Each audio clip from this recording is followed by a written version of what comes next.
What's up, guys? Welcome to the last section in Pillar 4, the Anti-Anxiety Nutrition Template.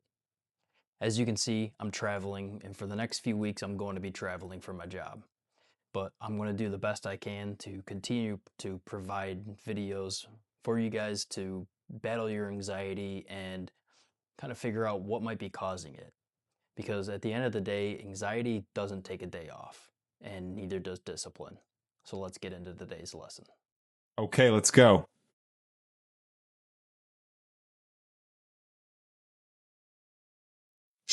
Before we get started, I want to tell you what my days used to look like. Because if you're struggling with anxiety, low energy, brain fog, constant cravings, or just feeling off all the time, there's a decent chance that you're making the same mistakes that I was making.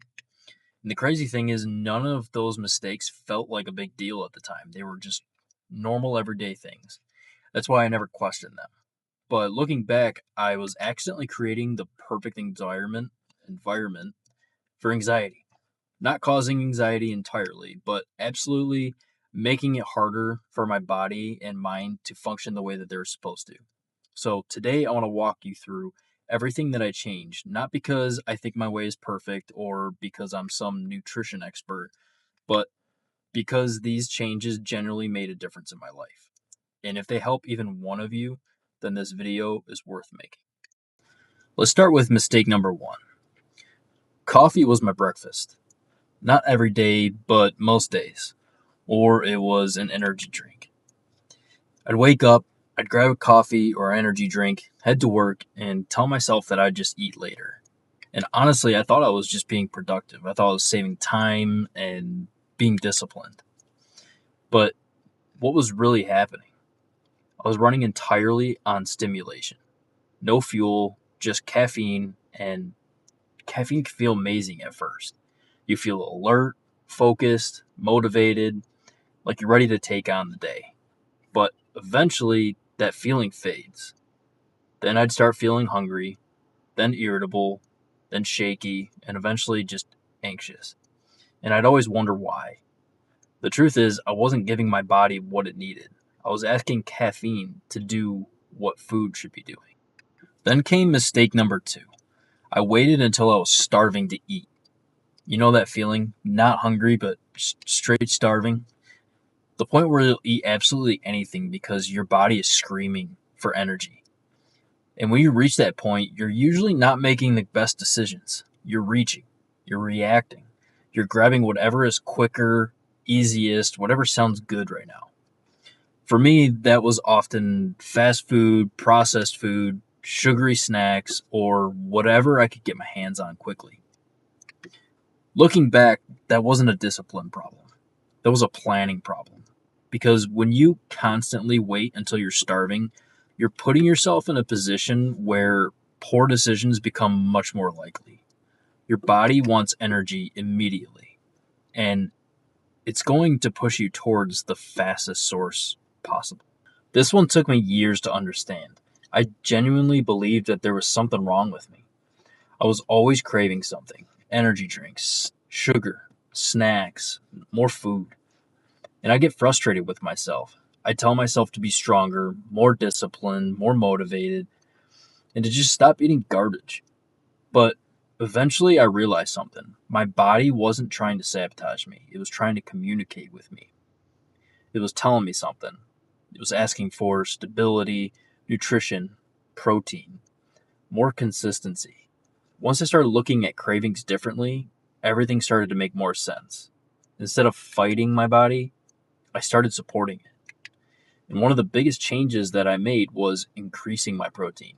Not because I wanted to be a bodybuilder or because I'm obsessed with fitness, but because protein helped me stay full. It helped me stabilize my energy. It helped me reduce the constant cravings that made me feel like I had no control and made me feel like shit, honestly. For years, I thought the answer was more discipline. But sometimes the answer is simply just better fuel. Then there's mistake number 4, hydration. And honestly, this one sounds boring until you've experienced the difference for yourself. For years, I thought I was drinking enough, but when I really looked at it, I realized most of what I was drinking wasn't actually helping. It was just coffee, energy drinks, soda. Those were doing most of the heavy lifting. Actual water, not nearly enough. And once I started paying attention, I noticed something. The days I properly hydrated, I felt better. My energy was better, my focus was better, my workouts were a lot better, and I felt more stable overall. Hydration isn't some magical anxiety cure, but dehydration can absolutely make anxiety feel worse. And now, mistake number 5. This is probably the biggest lesson of Pillar 4. I wasn't eating for stability, I was eating for convenience. Whatever was fast, whatever was available, whatever sounded good in the moment. And that's how a lot of us live. We're busy, we're tired, we're stressed out, so we eat what's easiest. But convenience comes with a cost. Energy crashes, cravings, brain fog, mood swings, feeling off, feeling like your body is working against you. The reality is that your body is constantly responding to how it's being fueled. So let's talk about what changed. And honestly, it's not nearly as exciting as most people hope. There's no secret. There's no miracle supplement, no magic food, no revolutionary diet. I simply started focusing on the basics: protein at every meal, more water, more whole foods, less dependence on caffeine, less waiting until I was starving, and more consistency. That's it. Nothing fancy, nothing extreme, just consistency. And over time, those small changes started creating big results. Now let's zoom out because that's really what Pillar 4 has been about: stability. In episode 1, we talked about blood sugar spikes and crashes. In episode 2, we talked about protein. Episode 3, we talked about hydration and electrolytes. And underneath all of it was the same lesson: stop creating chaos inside of your body and wondering why your mind feels chaotic too.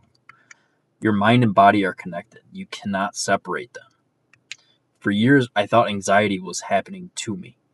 What I eventually learned is that some of my daily habits were helping create the conditions that made anxiety a lot worse. Not causing it entirely, but contributing to it. And once I started fixing the basics, everything got easier. Not perfect, but a lot easier, manageable. Sometimes the path out of anxiety isn't found in some secret solution. Sometimes it starts with fixing the things that you've been doing every single day. Thank you guys for watching. If you got something out of this, please like and subscribe and share this with everyone you can. Next week, we begin pillar number 5, caffeine and alcohol boundaries. I'll see you there.